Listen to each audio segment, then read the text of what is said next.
గౌరవనీయులు సభాధ్యక్షులు పెద్దలు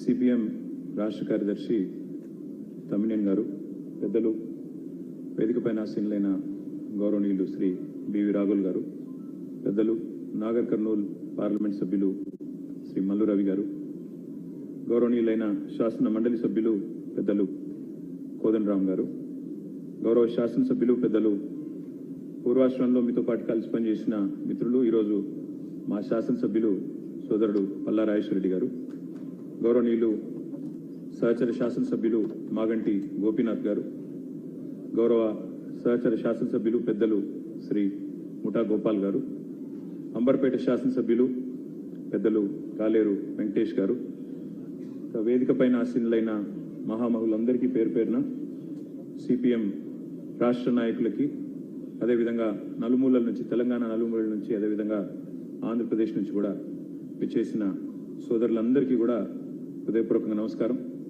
కామ్రేడ్ సీతారాం గారికి మరొకసారి మా పార్టీ తరఫున కూడా హృదయపూర్వకంగా వినమ్రంగా వారికి జోహార్లు అర్పిస్తూ, పదవుల చుట్టూ పరిభ్రమించే ఈనాటి రాజకీయాల్లో మరి స్థిరంగా సిద్ధాంతం చుట్టూ నిలబడ్డ నిబద్ధత ఉన్న నాయకుడు గౌరవనీయులు శ్రీ సీతారాం యెచూరి గారు.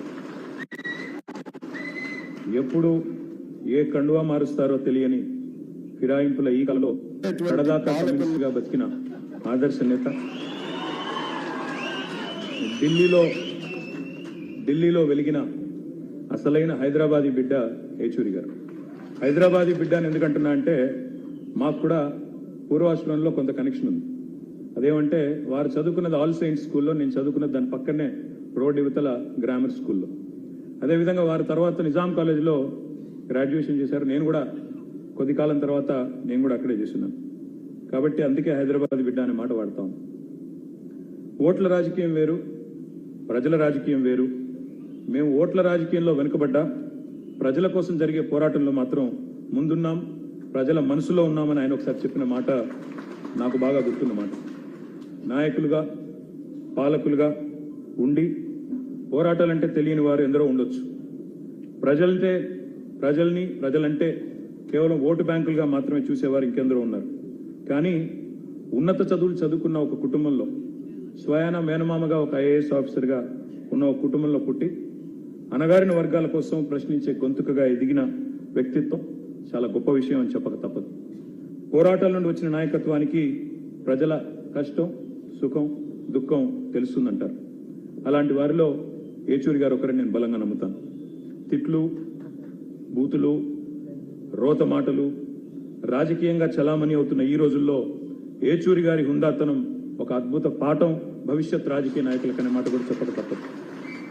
ఎమర్జెన్సీ చీకటి రోజుల్లో, జైలు జీవితం తర్వాత భారతదేశంలో ఆనాడు అత్యున్నత స్థానంలో ఉన్న శ్రీమతి ఇందిరాగాంధీ గారి ముందు నిలబడి ఒక సామాన్య విద్యార్థి నాయకుడు ఒక్క మాట కూడా తణుకకుండా మీరు రాజీనామా చేయండి అని మాట్లాడాలంటే ఎంత గుండె ధైర్యం కావాలో ఒక్కసారి ఆలోచించేందుకు నేను కోరుతాను. రాజ్యాంగాన్ని రాజకీయాల కోసం అపహాస్యం చేస్తున్న ఈ రోజుల్లో నిజంగా రాజ్యాంగాన్ని బలంగా నమ్మిన, త్రికరణ శుద్ధితో నమ్మిన వ్యక్తి సీతారాం యెచూరి గారు. Democracy is not just about elections, it is about dissent, debate and the right to question. ప్రశ్నించడమే ప్రజాస్వామ్యం అని గుండెల నిండా నమ్మిన వ్యక్తి యెచూరి గారు. పదవులతోనే కీర్తి వస్తుంది అనుకునేవారు కొందరు ఉంటారు.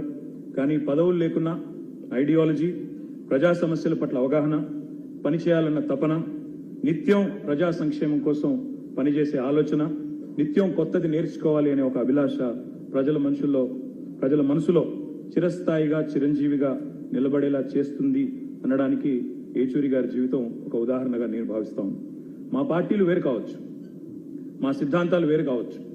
మీరు గతంలో తెలంగాణ రాష్ట్ర ఏర్పాటు విషయంలో భిన్నాభిప్రాయాన్ని ప్రకటించవచ్చు. వారితో నాకు పరిచయం కూడా తక్కువే కావచ్చు. కానీ ఉద్యమాల నుంచి వచ్చిన బిడ్డలుగా మా బంధం రక్త సంబంధంగానే ఉంటుంది. తప్పకుండా ఆ భావన మాలో బలంగా ఉంది. బతికున్నంత వరకు ప్రజల కోసం బతకడమే కాదు, చనిపోయాక కూడా తన దేహాన్ని భవిష్యత్తులో ఈ దేశ ప్రజానీకానికి వైద్యం అందించే డాక్టర్లకు ఉపయోగపడాలనే యెచూరి గారి ఆశయం చాలా గొప్పది. వారు గొప్ప మాట చెప్పారు. When democracy is threatened, silence is complicity. అంటే ఒక మాటలో తెలుగులో ప్రజాస్వామ్యం ప్రమాదంలో పడ్డప్పుడు మన మౌనం అనేది చాలా ప్రమాదకరం అనే మాట వారు చెప్పారు. అందుకే ఆయన స్ఫూర్తితో రాజ్యాంగం అపహాస్యమైన ప్రతిసారి ప్రశ్నిస్తూనే ఉందాం, ప్రజా హక్కుల కోసం చేతనైన పోరాటం చేస్తూనే ఉందాం, ప్రశ్నించే గొంతుకలు అణచివేయబడితే వారికి అండగా నిలబడుతూనే ఉంటాం.